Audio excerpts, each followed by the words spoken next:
Aku bukan menantu sampah. Bab 733 Tangan Raksasa di Langit. Perkataannya seolah-olah membuat pria berbaju hitam marah dengan mata memancarkan cahaya terang.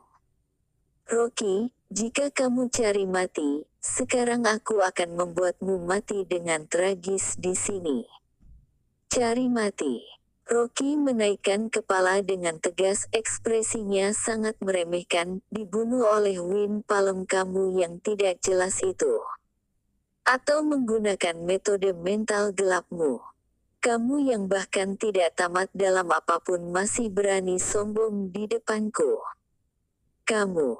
Ekspresi pria berbaju hitam berubah, tatapan matanya terlintas dengan rasa terkejut sambil melihat Rocky dengan tidak percaya. Tak disangka lawan langsung membeberkan ilmu dia. Sekelompok orang di sekeliling juga menahan napas. Rocky menghentakkan napas lalu melangkah ke udara.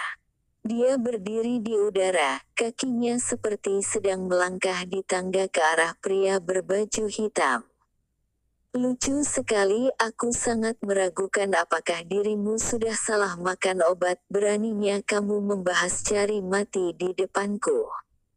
Ketika mengatakannya, suara Rocky berubah menjadi tegas.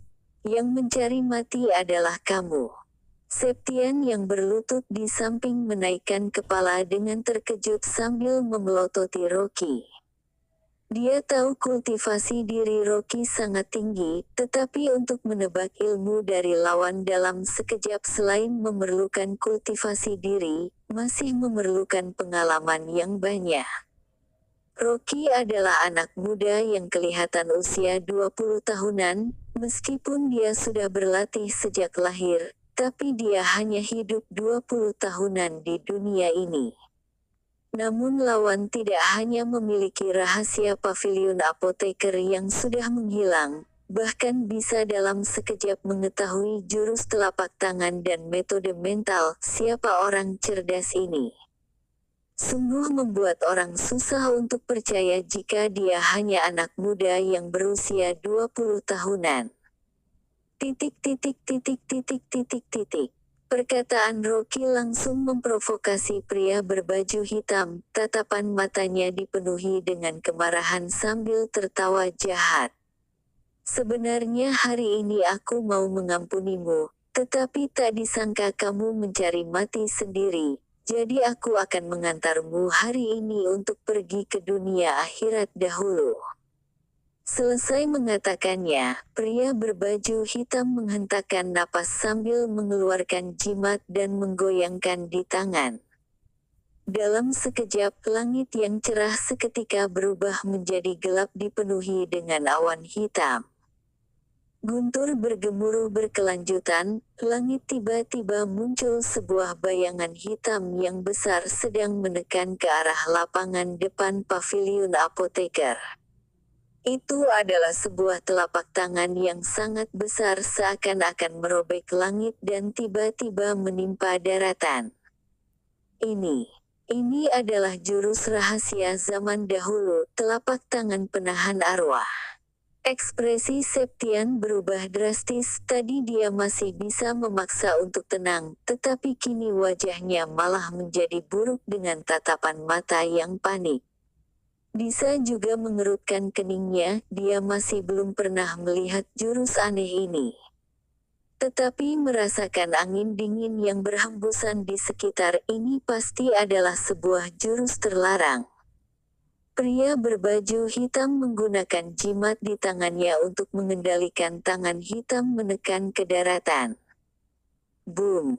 Telapak tangan raksasa langsung menekan di gunung, kemudian terdengar sebuah suara, ledakan, di bagian jurang hingga menjadi hancur total dan batu-batuan dengan ukuran truk menggelinding dari jurang. Beberapa orang yang berlari lambat langsung mati tertimpa di tempat dengan darah bercipratan di segala arah. Cepat kabur. Segala sisi menjadi sangat gelap, sekelompok orang di lapangan berlari ke segala arah sambil berteriak dan bersembunyi. Boom! Tangan hitam raksasa sekali lagi terangkat dan mencengkram ke arah paviliun apoteker. Buar. Paviliun apoteker yang besar seperti rumah mainan lemah di bawah tangan hitam tersebut dalam seketika ditekan hingga runtuh setengah. Beberapa apoteker yang bersembunyi di dalam paviliun apoteker langsung mati ditimpa di tempat. Kerumunan orang yang berantakan hanya tersisa Rocky di tengah lapangan tanpa bergerak sama sekali. Dia mengangkat kepala melihat tangan hitam di langit dengan tatapan mata yang mengeluarkan aura kematian. Tangan hitam ini sama persis dengan yang dia lihat dari dunia hayalan senjata sepasang giok Pisces. Adegan mobil orang tuanya terbalik dan api yang membara dengan kuat sekali lagi muncul di otaknya. Paviliun apoteker yang tadinya masih tenang damai kini menjadi seperti neraka yang muncul suara teriakan orang yang sedang berteriak dan kabur. Tangan hitam raksasa berdiameter lebih dari 3 meter. Kerumunan orang seperti semut, bahkan tenaga untuk melawan sama sekali tidak ada. Pria berbaju hitam membawa jimat sambil tertawa keras, suara tawaannya dipenuhi dengan rasa kebencian. Rocky, kamu tidak menyangka kan? Jika yang mati hari ini adalah dirimu. Selama ini aku sepanjang hari berpikir untuk membunuhmu. Hari ini akhirnya Tuhan sudah mengabulkan dan memberikan kesempatan seperti ini padaku. Ketika mengatakannya, dia berteriak kuat, energi sage masuk ke dalam jimat. Boom! Tangan hitam di langit tiba-tiba membesar seperti sebuah gunung tai yang berada di atas kepala sekali lagi menekan ke bawah. Di bawah tangan hitam ada beberapa apoteker wanita sedang membawa 2 apoteker kecil berlari dengan panik. Di atas kepala tiba-tiba menjadi gelap membuat apoteker wanita terkejut hingga mengangkat kepala mereka ketika melihat tangan hitam sudah mau menimpa. Dia ketakutan hingga kedua kaki gemetaran dan terjatuh di lantai sambil menangis. Melihat beberapa apoteker wanita yang cantik sudah mau meninggal. Tiba-tiba, tangan hitam seperti mengalami halangan, ia berhenti di langit tanpa bergerak. Bocah berengs asteriska, kamu masih belum cukup hebat untuk menghancurkan paviliun apotekerku. Diikuti dengan suara teriakan tersebut, Martin tiba-tiba berusaha berdiri sambil menggoyangkan piring 8 diagram di tangannya lalu melemparkan dengan kuat ke udara.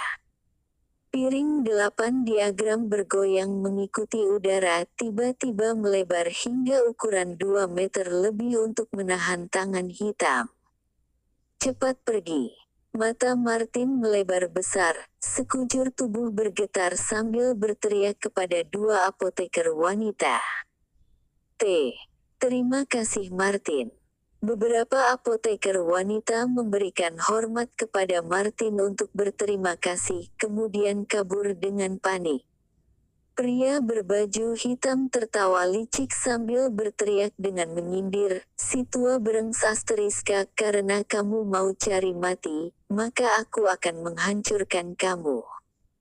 Selesai mengatakannya, dia sekali lagi mengumpulkan energi sage ke dalam jimat. Boom! Piring 8 diagram raksasa yang menahan di udara seketika diguncang hingga retak total. Martin masih belum sempat bersuara, dalam sekejap langsung ditimpa oleh tangan raksasa hingga meninggal.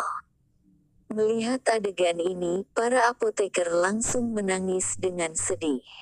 Martin. Rocky juga sedikit memiringkan matanya, dia mengira Martin yang sangat keras kepala dan sombong, tak disangka dia bisa mengorbankan nyawanya melindungi paviliun apoteker. Di udara terdengar suara gematawaan pria berbaju hitam. Rocky, kamu sudah tahu kan jika sekarang aku tidak lebih lemah dari kamu. Jika kamu berlutut, aku akan membiarkan kamu meninggal dalam keadaan utuh. Rocky mengerutkan alis dan berkata dengan cuek, kamu kenal aku. Sejak tadi dia sudah merasakan jika pria berbaju hitam ini tidak asing, sepertinya adalah orang di sekitar dia. Dan juga tidak tahu karena apa pria berbaju hitam memiliki rasa benci yang kuat terhadapnya. Dendam aku denganmu tidak bisa diperjelas dengan beberapa kata saja. Pria berbaju hitam berkata dengan tegas, tetapi aku bersumpah untuk menghancurkan kamu menjadi abu. Hari ini adalah waktunya aku mengabulkan. Ketika mengatakannya, dia menggoyangkan jimat di tangannya. Tangan hitam besar naik dengan cepat seperti gunung besar menimpa ke arah Rocky. Rocky menaikkan tangannya, dia melihat tangan hitam yang menimpa ke bawah sambil berkata dengan tenang. Bagus juga, kebetulan ada hutang yang mau ku selesaikan. Rocky cepat minggir. Disa melihat Rocky berencana untuk melawan, wajahnya yang pucat terlintas dengan sebuah kepanikan.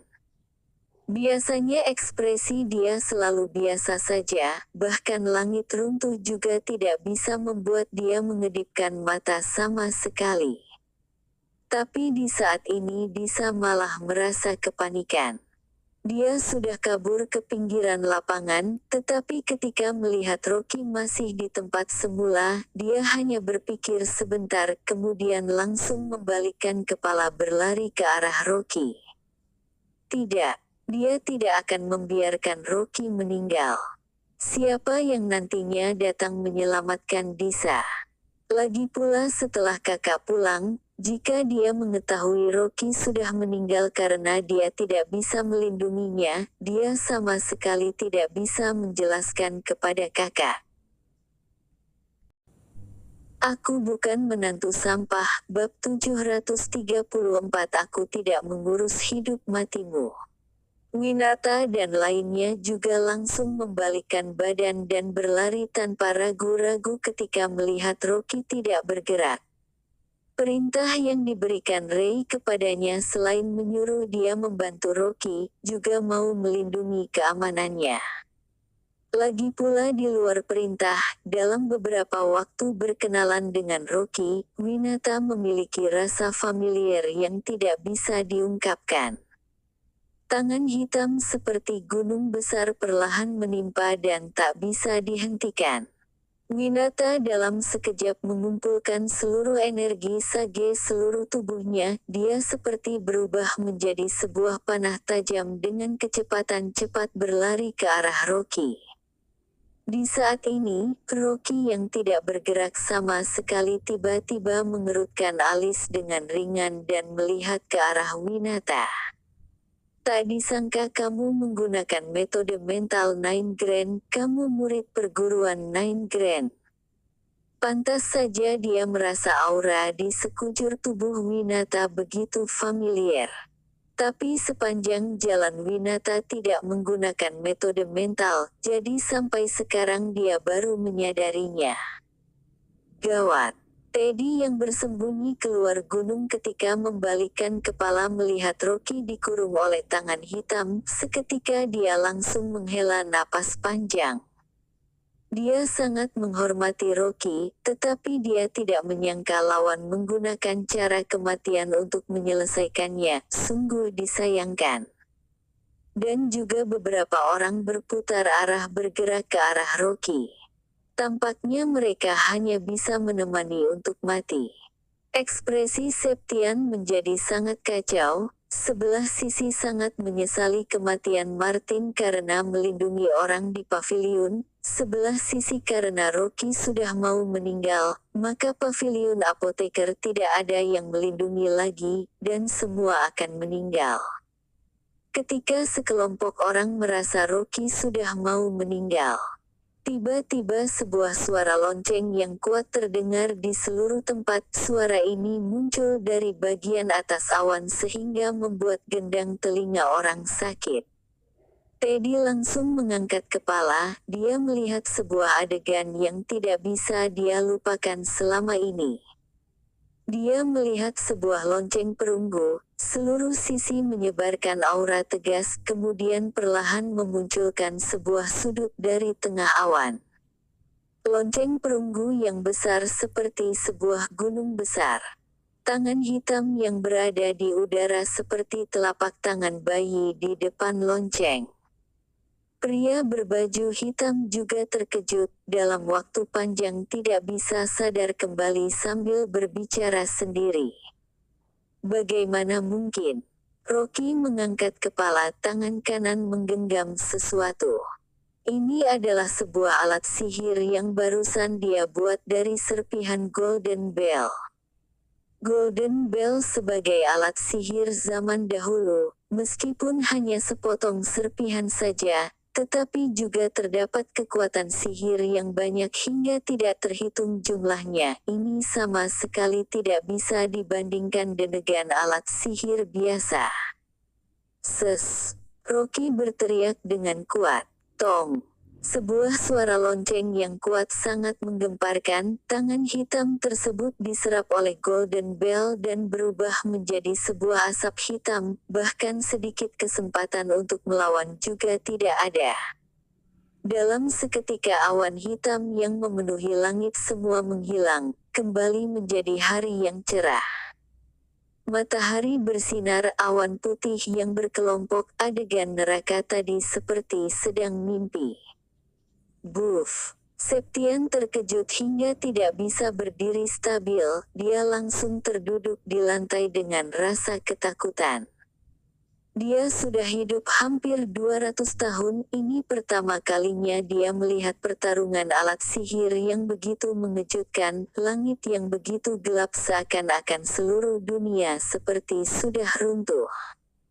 Setelah Golden Bell menyerap tangan hitam, seketika menjadi kecil kembali dan jatuh dari awan, lalu kembali ke tangan Rocky. Ah! Pria berbaju hitam tiba-tiba berteriak dengan tragis, jimat di tangannya seketika terbakar dan membakar lengan kanan bajunya. Dia berusaha berguling di lantai untuk memadamkan api. Tetapi api ledakan jimat ini tidak begitu mudah dipadamkan. Pria berbaju hitam terbakar hingga berguling di lantai dan tidak berhenti berteriak dengan sengsara. Jeritan ini membuat Rocky mendengar hingga mengerutkan alisnya dan berteriak dengan kuat. Siapa kamu sebenarnya? Ses! Pria berbaju hitam dengan susah payah memadamkan api di tubuhnya. Bajunya sudah terbakar hingga rusak, kain hitam yang menutup di wajahnya juga sudah terbakar. Ketika dia mengangkat kepalanya, kerumunan orang berteriak dengan terkejut setelah melihat ekspresinya. Ada beberapa apoteker wanita sangat terkejut ketika melihatnya dan langsung pingsan di tempat. Bahkan Disa yang cuek juga mengerutkan keningnya. Karena penampilan asli pria berbaju hitam ini terlalu menyeramkan. Wajah ini seperti sudah terbakar, wajahnya dipenuhi dengan luka bakar dan bekas luka, jika bukan masih karena inderanya yang masih bisa dikenali dengan tidak jelas, maka akan terlihat seperti bola daging. Rocky melirik dan berkata, "Kutanya padamu, apakah kamu kenal aku?" Setengah lengan pria berbaju hitam terbakar gosong, bau daging gosong menyebar di udara. Dia menahan rasa sakit, mata memancarkan cahaya berkata, "Rocky, jangan kira kamu sudah menang. Jujur saja, jika kamu berani menyerangku, aku akan membunuh seluruh keluargamu." Dia belum selesai berbicara, Rocky tiba-tiba mengangkat tangan dan menamparnya. Bu! Tubuh pria berbaju hitam seperti layang-layang yang lepas dari benangnya, dia langsung terbang keluar hingga terjatuh 7-8 meter. Tanpa menunggu dia berdiri kembali, bayangan seseorang muncul di depannya. Dia mengangkat kepala dengan panik, namun dia malah dengan terkejut menyadari ini adalah bayangan Rocky. Rocky melihat dia dari ketinggian dengan ekspresi kosong, lalu menginjak tulang rusuk pria berbaju hitam sambil berkata dengan cuek, "Siapa yang mengutusmu? Dan dari mana asal jimat yang kamu pakai tadi?" Dengan kemampuan kultivasi diri, pria berbaju hitam ini tidak mungkin bisa membuat jimat seperti ini. "Hehe, kamu jangan harap bisa tahu selamanya," pria berbaju hitam berkata dengan tegas. "Iyakah?" Rocky tiba-tiba tertawa dan menginjak di pahanya, lalu menggesek dengan tapak sepatu. "Orang yang tidak mau mengatakan di depanku biasanya mencari masalah sendiri, karena aku punya 1000 cara membuat kamu jujur." Ucapan dia terdapat sebuah aura dingin, sekujur tubuhnya menyebarkan aura mematikan hingga sekelompok orang di sekitaran juga merasakan dengan jelas. Disa juga gemetaran, dia hanya merasa sebuah rasa dingin menaik dari punggung. Rocky yang di depan seperti berubah menjadi orang yang berbeda, dia seperti orang yang keluar dari neraka untuk balas dendam. Pria berbaju hitam tidak berhenti berjeritan dengan sengsara, tulang pahanya juga sudah patah dipijak Rocky. Bahkan Rocky juga tidak sungkan sama sekali, dia tidak berhenti menginjak tulang kaki yang sudah patah. Piak, Rocky sekali lagi menginjak telapak tangannya hingga patah. "Ah!" Pria berbaju hitam berjeritan dengan sengsara, keringat di kening tidak berhenti mengalir. Rasa sakit yang menusuk ini membuat dia tidak tahan lagi dan berjeritan dengan gila. Rocky, ampun. Aku akan katakan semuanya. Jimatku tadi bernama jimat tangan ilusi, tetapi bukan aku yang membuat jimat ini, melainkan..." Ketika berkata sampai sini, beberapa kata di akhir sudah tidak jelas. "Lebih kuat," Disa berteriak. Pria berbaju hitam menahan rasa sakit berkata, "Rocky, mendekatlah, ada yang mau kuberitahu." Rocky tidak bergerak, dia tiba-tiba tertawa licik, "Mike, meskipun aku sangat tertarik dengan masalah kamu tidak meninggal. Namun sekarang yang paling ingin ku ketahui adalah asal-usul jimat tangan ilusi ini." Barusan dia selesai mengatakannya, pria berbaju hitam seketika terkejut dan mengangkat kepalanya dengan ketakutan. Beberapa saat kemudian, dia dengan suara yang kecil berkata, "Kamu mengenaliku?" Rocky berkata dengan cuek, "Sebenarnya aku sama sekali tidak mementingkan sampah seperti kamu ini, bahkan tidak bisa melirik. Hanya saja tatapan matamu yang licik ini tidak bisa berubah selamanya."